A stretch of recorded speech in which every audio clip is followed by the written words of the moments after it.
salam sejahtera untuk kita semua. Shalom, Om Swastiastu, Namo Buddhaya, salam kebajikan. Perkenalkan, saya Niketut Ayu Intan Putri Mentari Indriani, dosen Program Studi Arsitektur Fakultas Teknik Universitas Mataram. Dalam kesempatan kali ini, saya akan memaparkan pernyataan diri dosen dalam unjuk kerja di Dharma Perguruan Tinggi atau PDD UKT-PT pada bidang pengajaran pada salah satu mata kuliah yang saya ampuh, yaitu perancangan kota. Adapun tujuan dari pemaparan ini adalah sebagai salah satu syarat dalam mengikuti sertifikasi dosen yang diselenggarakan oleh Kemendikti-Saintek pada tahun 2022.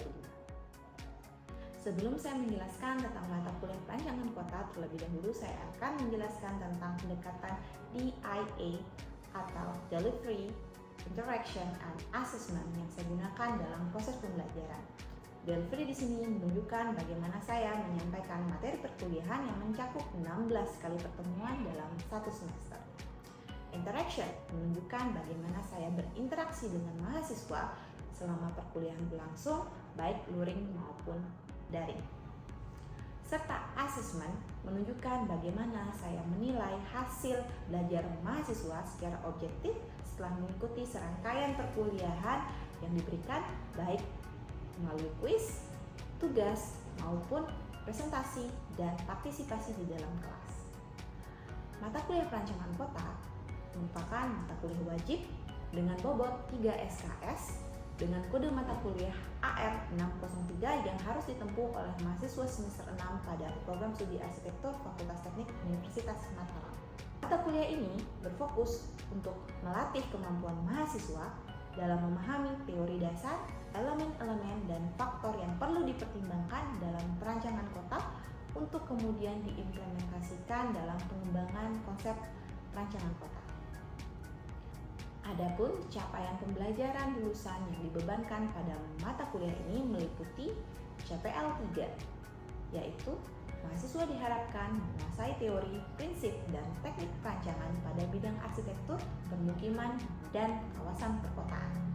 CPL 5, mahasiswa diharapkan mampu menerapkan pemikiran logis, kritis, sistematis, dan inovatif dalam penyelesaian masalah secara mandiri dan berkelompok.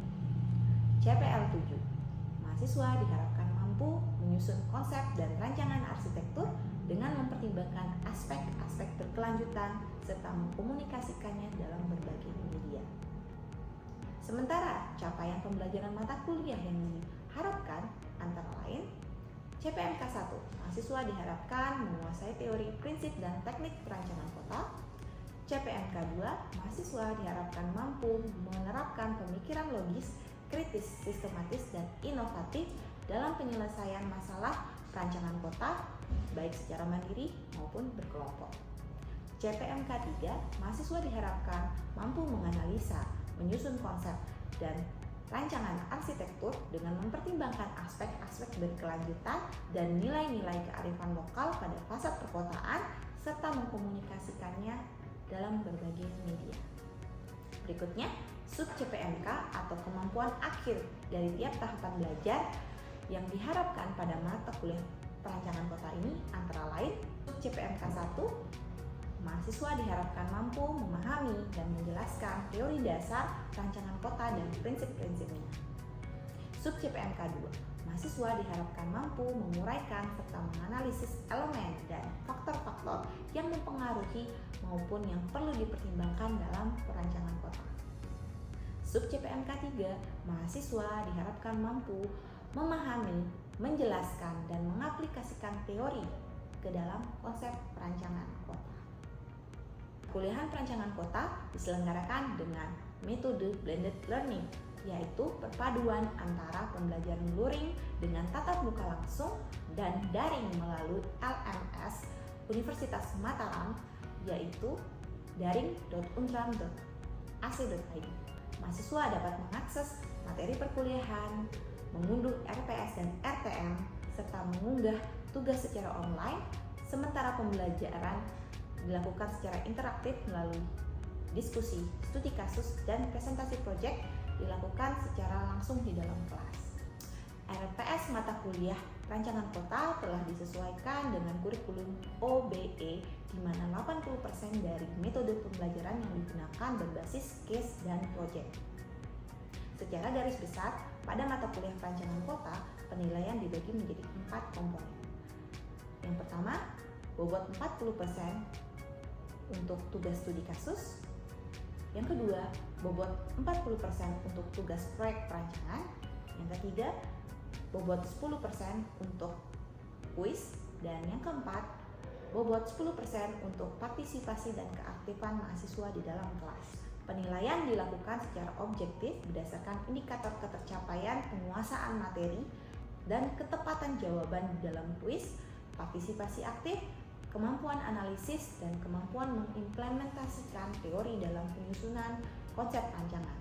Saya menggunakan rubrik penilaian yang terukur, jelas, dan transparan, di mana mahasiswa dapat melihat bobot dan hasil penilaian sebagai umpan balik untuk meningkatkan kualitas pembelajaran ke depannya. Berikutnya dapat dilihat rincian pertemuan pada mata kuliah perancangan kota beserta materi, metode pembelajaran, asesmen hingga bobot masing-masing pertemuan. Selanjutnya mari kita simak video pembelajaran pada mata kuliah perancangan kota yang telah direkam sebelumnya. Selamat menyaksikan. Selamat pagi semuanya. Baik. Apa kabar? Baik. Sudah sarapan belum? Sudah. Ada yang belum, ada yang sudah. Tapi nggak apa-apa, yang penting sama-sama semangat ya, karena kita masih ada di minggu ketiga di mata kuliah perancangan kota ini. Masih panjang sekali perjalanan kita untuk mencapai akhir semester. Seperti yang saya sampaikan minggu lalu, materi untuk hari ini itu sangat penting karena dia nanti akan kita pakai dasar dalam tugas besar kita. Kita nanti ada 2 tugas seperti yang sudah dipaparkan sebelumnya, yang dimana yang pertama adalah tugas studi kasus ya. Jadi kalian nanti akan melakukan analisis pada koridor jalan, dan setelahnya kalian akan mengerjakan lanjutan dari tugas sebelumnya itu berupa perancangan ya. Jadi untuk materi hari ini tuh kita akan membahas tentang 8 elemen perancangan kota dari Hanya Stefani. Tapi sebelum kita ke materi hari ini, saya pengen kita ingat-ingat lagi apa yang sudah kita bahas minggu lalu. Masih ingat nggak minggu lalu kita bahas tentang apa? Masih apa?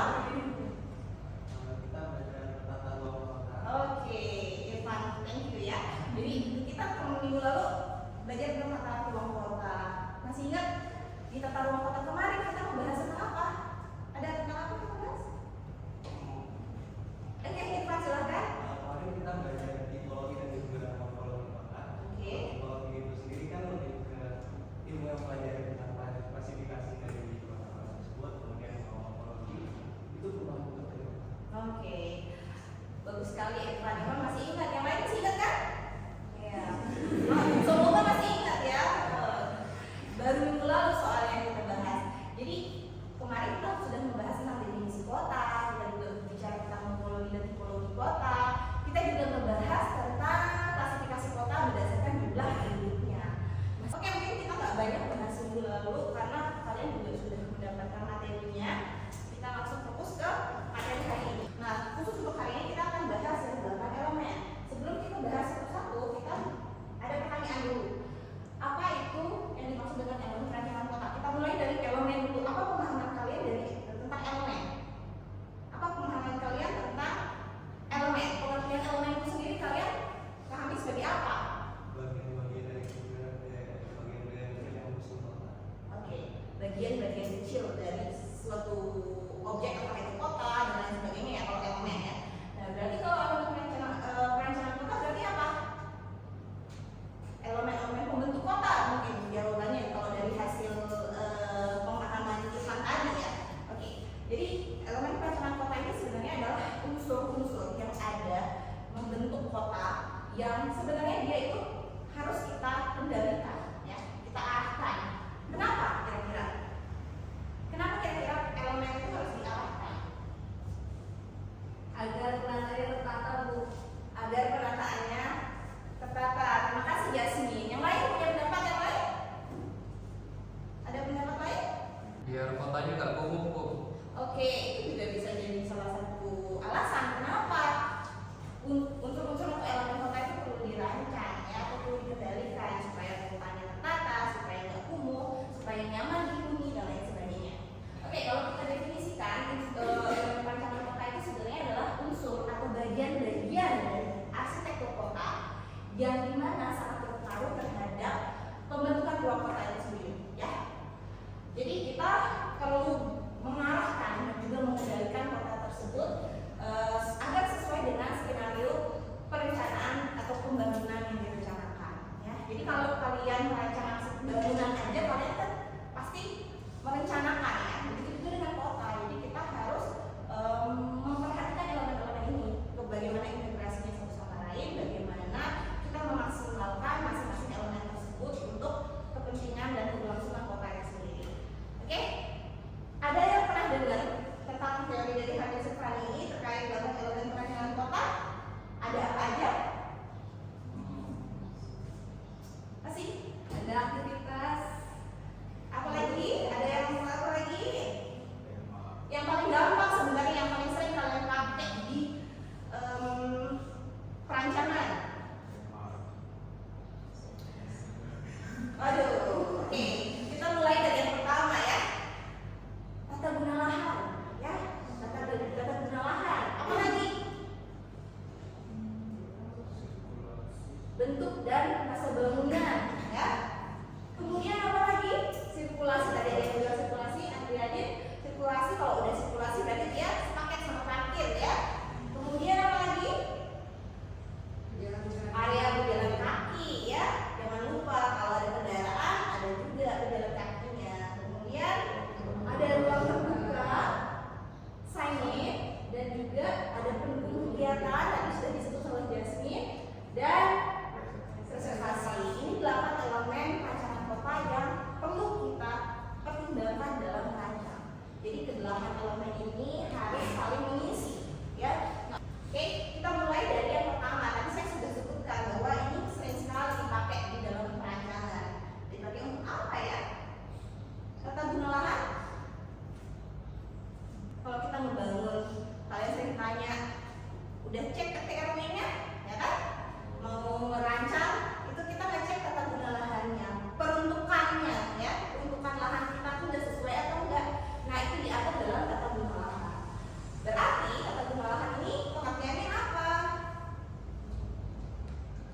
Pengaturan penggunaan lahan untuk menentukan pilihan terbaik, ya, yang mengalokasikan fungsi tertentu. Jadi ada banyak sebenarnya dan beda-beda di setiap daerah ya. Ada yang untuk perdagangan, kemudian ada yang kawasan khusus untuk pendidikan, pemerintahan dan lain sebagainya. Ada juga yang pemukiman.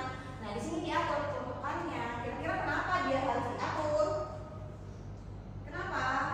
Apa fungsinya kita mengatur tata guna lahan? Tujuannya adalah untuk yang pertama tadi memberikan gambaran keseluruhan dulu fungsi kawasan tersebut seperti apa. Kemudian juga yang tadi saya bilang tentang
integrasi jaringan transportasinya itu berdasarkan dari sirkulasi ini, dan juga untuk parkirnya. Jadi jangan sampai yang tadi saya bilang parkirnya tidak dipertimbangkan ketika membuat jaringan jalan. Ya, jadi harus ada manajemen transportasi yang menyeluruh, termasuk juga untuk memperhatikan ruang untuk bergerak dan juga ruang untuk berhenti, yaitu parkir tadi. Oke, masalah di kota besar dan kota metropolitan itu adalah di parkir. Sebenarnya masalah itu dari jaringan jalannya. Jadi jaringan jalan yang tidak bisa diakses oleh banyak kawasan akhirnya memunculkan tren orang-orang pakai kendaraan pribadi, ya. Jadi karena kendaraan pribadinya membludak, tapi tempat parkir yang tidak tersedia, jadilah kepadatan dan kemacetan dalam sebuah kota. Jadi kita harus pertimbangkan ini nanti di elemen perancangan. Selanjutnya ada jalur pejalan kaki. Apa yang penting dalam jalur pejalan kaki? Keamanan, Bu. Benar sekali, keamanan, ya. Keamanan pejalan kaki adalah prioritas di pedestrian way. Ya, jangan sampai hak-hak pejalan kaki itu diabaikan karena misalnya trotoarnya dipakai untuk berdagang oleh PKL, kemudian kalau misalnya ada macet, motor naik ke trotoar, ya. Jadi jalan kakinya yang tersingkir. Walaupun misalnya pada beberapa case, misalnya pada daerah tropis itu kita pada malas jalan kaki karena panas. Tapi itu bukan berarti sesuatu yang harus jadi pembenaran gitu, ya. Kalau misalnya karena nggak ada yang suka jalan kaki, nggak usah deh kita buat jalur pedestriannya gitu. Bukan gitu, tetap kita harus sediakan. Tapi sebagai arsitek kita harus punya solusi dong, ya.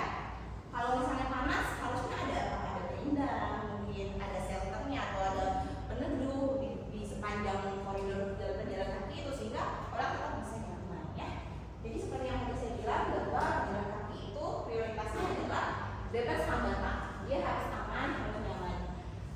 Kita harus memperhatikan materialnya, jangan sampai licin, misalnya kalau hujan, ya. Kemudian juga perhatikan siapa aja yang bisa akses. Untuk teman-teman kita yang difabel juga harus kita akomodasi.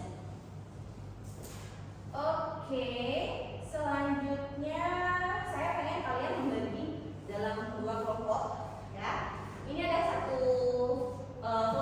empat foto, ya, 4 foto yang kalian diskusikan dalam kelompok masing-masing. Kemudian saya minta perwakilan kelompok untuk mempresentasikan hasil diskusinya, ya, dari foto yang kalian analisa ini. Bisa? Bisa, Bu. Oke, ayo kita bagi 2 dulu kelompoknya. Satu kelompok di sini, satu kelompok di bagian sana, ya. Oke. Kenapa? Oh, sudah selesai.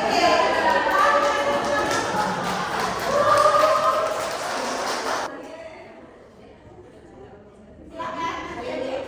Ya, setelah kami berdiskusi untuk gambar yang pertama ini terkait dengan sirkulasi, di mana pada gambar pertama ini terdapat pembagian sirkulasi antara kendaraan roda 4, mobil dan lainnya, serta kereta api. Nah, di mana mereka membedakan sirkulasi antara mobil dan juga kereta api tersebut. Nah, kemudian gambar yang kedua ini bisa dibilang ini sirkulasinya dicampur, di mana terdapat roda 2, kemudian roda 4, dan juga ada bus yang seharusnya di mana biasanya itu bus itu mempunyai sirkulasi sendiri. Nah, itu. Nah, untuk yang ketiga itu untuk pedestriannya bisa dibilang bagus dan lancar karena tidak ada tumpang tindih antara area pejalan kaki dan juga sirkulasi kendaraan. Nah, sedangkan yang keempat itu ya bisa kita lihat lah. Ada kendaraan yang keluar jalur dan menggunakan jalur pejalan kaki untuk menghindari macet.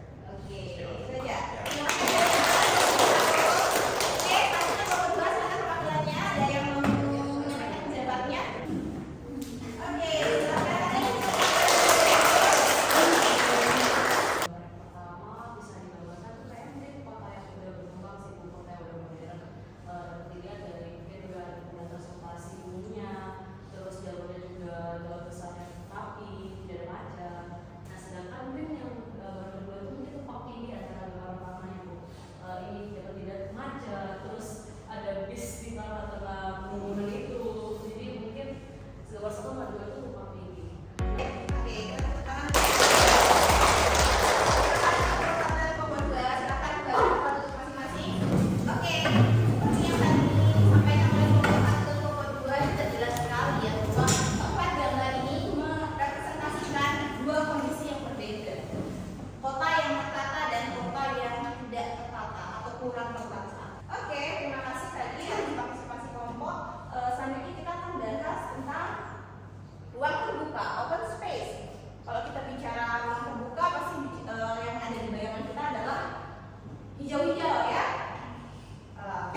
relocate atau ditempatkan, direlokasi di bagian yang tidak mengganggu kenyamanan dari pengguna jalan yang lain. Selanjutnya yang terakhir, preservasi. Kalau preservasi di dalam perancangan kota itu adalah upaya untuk perlindungan, pemeliharaan terhadap bangunan ataupun kawasan atau keseluruhan dari kota itu sendiri yang memiliki nilai atau entah itu sejarah, budaya, atau peninggalan-peninggalan yang perlu dilestarikan. Selanjutnya, saya pengen kalian nonton ini, video ini.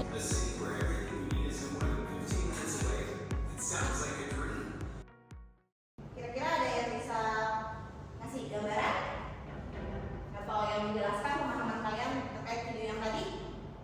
Siapa bisa? Irfan bisa? Boleh coba. Silakan. Jadi kalau dilihat dari itu mungkin kotanya kayak dirancang komplek gitu. Jadi dari satu bangunan ini berarti itu sebenarnya dia tuh mengakomodasi dari berbagai macam kegiatan untuk housing, kemudian office dan juga store. Jadi kotanya itu nggak harus pergi jauh-jauh gitu. Jadi transportasinya bisa lebih tertata sehingga nggak macet dan juga cukup efisien lah untuk fungsi-fungsi bangunan ini. Oke, kaitannya dengan elemen perancangan kota, bagaimana? Tadi udah benar banget ya, jadi di dalam video yang tadi dibahas bagaimana dalam sebuah kota itu aksesibilitasnya itu sangat mudah dan aman. Mudah dalam artian dari fasilitas-fasilitas dalam kota itu mudah dicapai ya, jadi orang bisa jalan kaki, bisa dengan public transport dan lain sebagainya. Kaitannya dengan elemen perancangan kota sebenarnya dari prinsip 15 menit dalam kota itu konsepnya bukan tentang jarak, tapi tentang bagaimana menata elemen-elemen dalam kota sehingga mudah untuk diakses, ya, mudah dan aman untuk diakses. Kita bisa mulai dari penempatan, misalnya kayak pengaturan tata guna lahan di area pemukiman. Ketika dari sudah memplotting area pemukiman, kemudian untuk mengakses fasilitas pendidikan dia butuh berapa lama. Jadi kemudian di mana jaringan transportasinya itu harus diatur ya, dengan mengatur jaringan transportasi ada juga tata guna lahan. Kemudian elemen yang lainnya akan melengkapi satu sama lain ya. Selanjutnya saya pengen kalian menyimpulkan sedikit tentang apa materi hari ini. Silakan, ada yang bisa? Priscilla mungkin?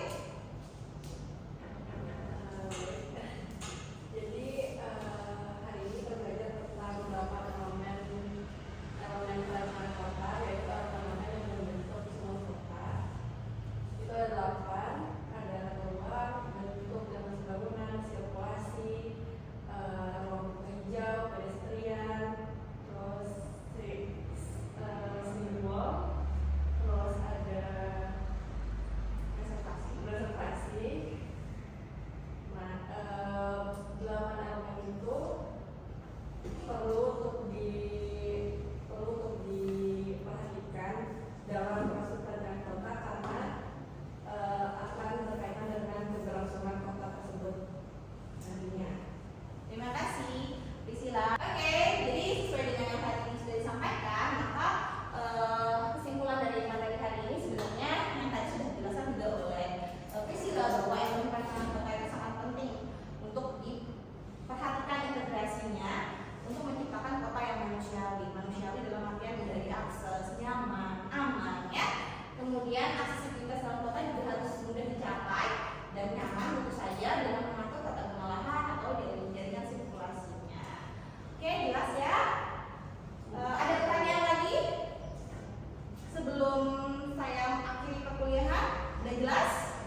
lain, yaitu dari teori dari Kevin Lynch tentang cipta kota yang dibentuk dari 5 elemen rancangan kota.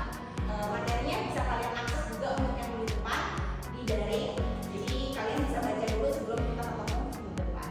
Oke, demikian. Kalau memang sudah tidak ada yang mau ditanyakan, saya akhiri perkuliahan ini. Terima kasih atas partisipasinya. Minggu depan kita ketemu lagi. Semoga kalian tetap bersemangat karena kita masih panjang perjalanannya sampai ke akhir semester. Baik, selamat pagi dan sampai ketemu lagi minggu depan. Baiklah, demikian pemaparan saya pada pernyataan diri dosen dalam unjuk kerja Tridharma Perguruan Tinggi pada bidang pengajaran. Dan terima kasih.